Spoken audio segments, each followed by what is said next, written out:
भाई साहब से यही ये बात, पूछिए यही क्या बात चीज भाई। की चोरी की है भारतीय जनता पार्टी ने, ये जवाब। मतों की चोरी की है भैया। हाँ? मतों की चोरी की है। कैसे चोरी हुई? ईवीएम जो आपको बता रहे हैं 20,000 हाँ। ईवीएम ईवीएम पे मुद्दा उठाओगे? बिल्कुल। ईवीएम पे मुद्दा जितने बड़े राज्य हैं वहाँ पे चुनाव जब भी होगा या तो वो बीजेपी जीतेगी। देखिए तीन राज्य बीजेपी ने जीता, एक कांग्रेस जीता। क्यों? क्योंकि आप जैसे पत्रकार ये सवाल उठाओ कि वहाँ जीते तो ईवीएम ठीक, वहाँ जीते हार गए तो। विधायक जो थे वो शायद हार गए। उन्होंने कहा कि मेरे घर से मुझको एक भी वोट नहीं मिला। क्या ये संभव है? प्रत्याशी अपने आप को वोट ना दे? अब अगर ईवीएम मशीन से हम लोग फ्रॉड करते ना तो आप लोग ना 5 राज्यों में ठन ठन गोपाल हो जाते, घंटी बजाते, घंटी। ये जैसे उत्तर प्रदेश में दिल्ली वाले जितवा दिए थे, वैसे राजस्थान में दिल्ली वाले जितवा दिए हैं। ठीक है, आप भी जानते हैं चोरी का बहुमत है आपके पास और चोरी की सत्ता आप चलाएंगे अगर बनी सरकार तो। अगर तो बनेगी भैया वो आगे अरे भैया अभी बस ये अच्छा, जैसे आपको मुख्यमंत्री उम्मीद वाला है? जो ना मुख्यमंत्री वाला भाई साहब से यही ये बात, पूछिए यही क्या बात चीज भाई। की चोरी की है भारतीय जनता पार्टी ने, ये जवाब। मतों की चोरी की है भैया। हाँ? मतों की चोरी की है। कैसे चोरी हुई? ईवीएम जो आपको बता रहे हैं 20,000 हाँ।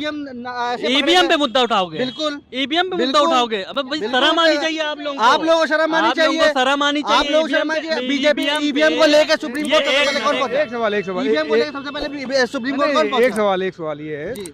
ईवीएम तेलंगाना में भी थी। हाँ, मुझे मालूम था आप ये क्वेश्चन पूछेंगे। नहीं तो आगे सवाल तो पूरा कर लें दो भाई। हाँ। तो क्यों सवाल ले लिए? इस्तीफा दे देते आप लोग। कहते कि बेईमानी से हो रहा था चुनाव, हमने वहाँ के राजस्थान में जो बेईमानी उसको विरोध में इस्तीफा दे रहे हैं। देखिए ये मैंने अब शुरुआत में कहा, मैं जो है सारी विपक्षी दलों को चुनाव से पहले ही चुनाव का बहिष्कार कर देना चाहिए।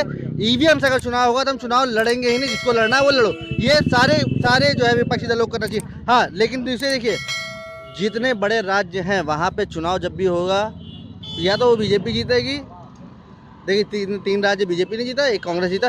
क्यों? क्योंकि आप जैसे पत्रकार ये सवाल उठाओ कि वहाँ जीते तो ईवीएम ठीक, वहाँ जीते हार गए तो ईवीएम खराब। तो ईवीएम पे आप पे भरोसा नहीं बिल्कुल? बिल्कुल। देखिए अगर ईवीएम पे भरोसा नहीं है, दूसरी चीज़ है अगर ईवीएम पे संशय है, मैं कह रहा हूँ चलिए ठीक है। और अभी एक विधायक जो थे वो शायद हार गए। उन्होंने कहा कि मेरे घर से मुझको एक भी वोट नहीं मिला। क्या ये संभव है? प्रत्याशी अपने आप को वोट ना दे? क्या ये संभव है? मैं आपसे पूछता हूँ, ये संभव है? नहीं है ना? ये होता है बैलेट का चुनाव हो जाए उसमें मोदी जी जाए तो मान लोगे? बिल्कुल मानेंगे। तो मान लो बैलेट बिल्कुल मानेंगे। अगर देश के मन में ये संशय है तो मैं आदरणीय मोदी जी से और गृह मंत्री जी से ये निवेदन करना चाहूँगा, एक बार देश की शंका दूर कर दें। सबसे पहले तो इनकी मैं जवाब दे रहा हूँ इनके सवाल पे। जैसे इन्होंने बोला कि एक वहाँ के विधायक थे, उनके घर वाले लोग जो है कह रहे हैं कि हमको एक वोट नहीं दिया गया, उनके खुद का ही क्वेश्चन है। तो भाई साहब ये कोई आम बहुत बड़ा मुद्दा नहीं है। एक बैलेट पेपर से चुनाव करा करके समाजवादी पार्टी के गुंडों को पालना, इनकी यही मानसिकता है। तो इसमें भी तो आसान है, बस दबाना है इसमें। नहीं, इसमें गुंडागर्दी की दबाने में और आसान है। नहीं, इसमें कोई नहीं सेटिंग है। ये अपने गुंडे ही चलाने के सबसे लिए- पहला मुद्दा मैं जो जवाब भाई सब दे रहा हूँ ये एक अलग टॉपिक है, लेकिन मेरा जो भाई से जो एक सवाल है वो ये, जैसे भाई ने अभी मुद्दा उठाया कि एक विधायक वहाँ के हार गए हैं, उन्होंने चेक किया कि उनके घर वालों ने ही वोट नहीं दिया है। तो भाई साहब ये बहुत बड़ी मुद्दा नहीं है। पहली चीज़ तो एक भाई दूसरे भाई से नहीं पटरी खाती, एक दूसरे जो जान के हमला फिर वही चीजें बोल। सुनने की क्षमता रखो भैया, सुनने की क्षमता रखो। मैं जवाब दे रहा हूँ, आप सुनो, मैं सुन रहा हूँ इतनी देर से आपकी बात। ठीक है, अब ये बताइए, 2 भाई हैं, 2 भाइयों में नहीं पटरी खा रही है। फाइनली क्या एक दूसरे के लिए आदमी जानलेवा बन जाता है। एक दुश्मन क्या होता है? दुश्मन तो फिर भी एक होता है, बाद में हाथ मिला के भैया चलो ठीक है। भाई भाई में अगर एक बार टकराव हो जाता है तो कभी जिंदगी में नहीं होते एक। ये मैं आपके चैनल के माध्यम से बता दूं, और वही चीज है, ये मुद्दा उठा रही है। अब दूसरा मेरा सवाल जो इन्होंने बोला ईवीएम मशीन पे, कि ईवीएम मशीन पे जो है मुद्दा है कि ईवीएम मशीन की वजह से हम लोग जीत गए। ठीक है, मैं कहता हूं हम लोग ईवीएम मशीन की वजह से जीत गए। तो भाई साहब मान रहे हो क्या? सुन लीजिए मेरी, नहीं इनकी बात कहीं मैं जवाब दे रहा हूँ। ठीक है, आपने मुद्दा उठाया, मैंने मान लिया हम लोग ईवीएम मशीन की वजह से जीते हैं। तो भाई साहब अगर ईवीएम मशीन से हम लोग फ्रॉड करते ना तो आप लोग ना 5 राज्यों में ठन ठन गोपाल हो जाते, घंटी बजाते, घंटी। और अभी सुन लीजिए, 2 राज्यों में आपकी सरकार बनी है, 3 राज्यों में हम लोग की सरकार बनी है। ठीक है, अगर आपको पता था कि ईवीएम मशीन में इन लोग गड़बड़ी कर सकते हैं या आपको शंका थी, तो आप इलेक्शन से पहले 5 राज्यों का जब इलेक्शन का ऐलान हुआ था तो आपको, आपके नेताओं को और आपको धरना प्रदर्शन कर लेना चाहिए था। इसके लिए कानून बना है, सब कुछ का आपको नियम कानून सब पता है, आप क्यों नहीं गए वहां पे? अब आप 5 राज्यों में इलेक्शन का रिजल्ट आया 3 तारीख को भैया सब चले आए। ई पे पहले तो सदमे में चले गए भाई साहब कि हम लोग हार कैसे गए। अरे हारोगे क्यों नहीं भाई, जनता वहां बहुत देख रही है कौन कैसा है, और जनता ने फिर चुना है सही आदमी को। ठीक, दूसरी बात, आपको धरना प्रदर्शन करना चाहिए था, आपने क्या किया? नहीं, रिजल्ट आ जाए हो तो 5 राज्यों में इतना कॉन्फिडेंस था, ओवर कॉन्फिडेंस। मैं आपको बता दूं, एक होता कहीं ओवर कॉन्फिडेंस तो नहीं आ रहे हैं ये लोग। सुन लीजिए, मैं बता रहा हूँ, उसी पे आ रहा हूँ। ओवर कॉन्फिडेंस जब बंदे के आ जाता है ना, तो अच्छे जो है खत्म हो जाते हैं। 2024 में का क्या रहेगा बताओ? अब रुक जाइए, 2024 का बताओ पहले। अरे भाई साहब की बताओ बात तो 2024 का भाई।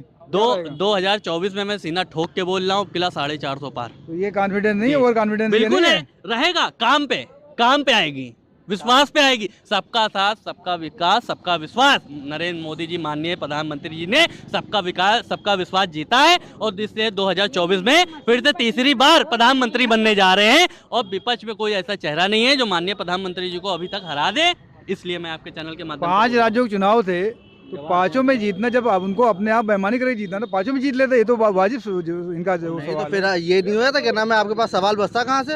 आपके पास कहाँ सवाल बचते भाई? कोई ये भी तो कहने वाला है कि क्या नाम है, वो क्या नाम, जो सच्चाई से रूबरू कराएगा, तो आप ऑथेंटिक बनाने के लिए किया है ये। बिल्कुल बिल्कुल बिल्कुल। ईवीएम मशीन के साथ वीवीपैट मशीन भी रहता है, दोनों की जब मिली जुली एक ही रिकॉर्ड मिलता है तब जीता और हार का। मैं आपको डाटा दूंगा, चुनाव आयोग नहीं कराता है। बिल्कुल सटीक यही है। एक मिनट, जब विवाद होगा तब होगा। एक मिनट, मैं एक सेकंड, मैं इन पे जो है थोड़ा सा कर रहा हूँ डिस्टर्ब। अब ये बताइए, ईवीएम मशीन लाने वाला कौन है भाई? सबसे जवाब दीजिए। सुप्रीम कोर्ट सबसे पहले पहुंचने वाला कौन है?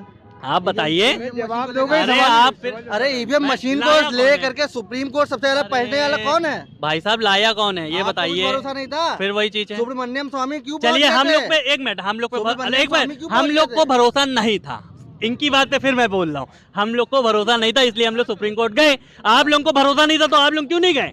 हम भी सुप्रीम कोर्ट गए। कहाँ गए?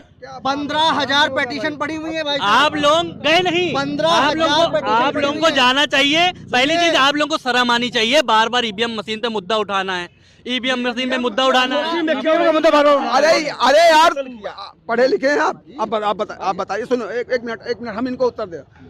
2007 में ईवीएम से बसपा की सरकार बनी, तब नहीं ईवीएम पे सवाल उठा।